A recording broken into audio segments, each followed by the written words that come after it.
C'est une odeur chaude et réconfortante qui envahit la cuisine, celle des petits cakes de nos grands-mères.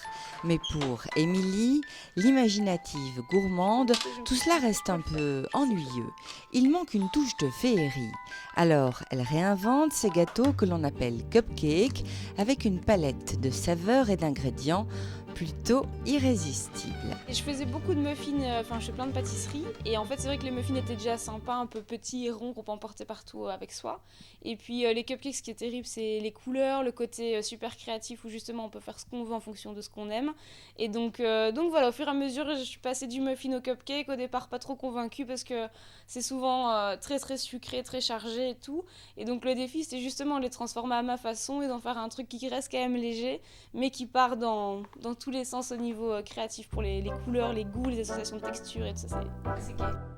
Depuis quelques années déjà, Émilie a réussi à composer une gamme très variée, en quelques coups de pinceau, un peu de rouge, une touche de bleu, un soupçon de vert, un trait de jaune, ou avec quelques pépites d'arc-en-ciel, elle réalise ses désirs gourmands. En 2-3 ans, là, j'ai développé une gamme, il y en a plus ou moins 20-25. Et donc l'idée c'est, j'ai des classiques, donc par exemple la tarte au citron meringuée, j'ai revisité en cupcake, donc il y a un cœur de crème, il y a la meringue, il y a tous les éléments de la tarte mais en cupcake. Et après il y en a qui sont complètement space, comme par exemple moi j'adore le mellow cake, donc j'ai un cupcake qui est au chocolat avec un espèce de marshmallow maison comme le mellow, mais qui est enrobé d'une coque en chocolat pour reconstituer le mellow cake, mais en cupcake quoi. Donc il y a vraiment moyen dès qu'on aime un truc, de le transformer en cupcake, c'est ça qui est super intéressant.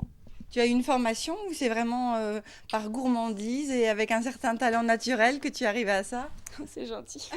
Non, c'est vraiment par gourmandise parce que j'ai pas encore de diplôme. Là, je me suis inscrite enfin. Donc, dans 2 mois, je passe mon accès à la profession parce que j'aimerais bien ouvrir une boutique avec tout ça. Et bonne nouvelle, Émilie a trouvé une boutique au pied du Beffroi. En attendant, elle ne peut pas en vivre. Professeure de dessin et de danse, elle anime aussi des ateliers cupcakes car elle a le goût du partage. Oui, c'est super important, j'adore ça. J'adore partager en fait ce que je fais. Et donc du coup je fais des ateliers culinaires depuis un peu plus d'1 an en fait. Et ça marche super bien, donc je loue un resto tous les dimanches.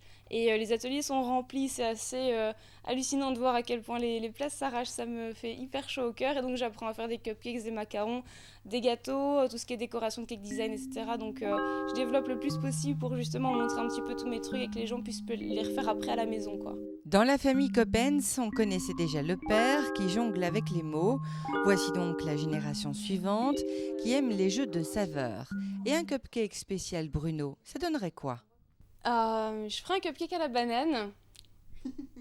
Mais non seulement parce qu'il adore ça, mais aussi parce que voilà. Mais sinon, je pense que non, pour lui, ce sera un truc chocolaté parce qu'il adore ça, mais peut-être avec beaucoup de couleurs, en tout cas quelque chose qui est surprenant. Ouais. Comme lui? Oui. Dernier point inquiétant, dans les ateliers de Millipat, point de gâteau salé. Aurions-nous affaire à une accro du sucre? Alors tu es complètement sucré ou alors un petit peu salé aussi? Je suis un petit peu salée, mais je suis vraiment beaucoup, beaucoup, beaucoup sucrée, ouais.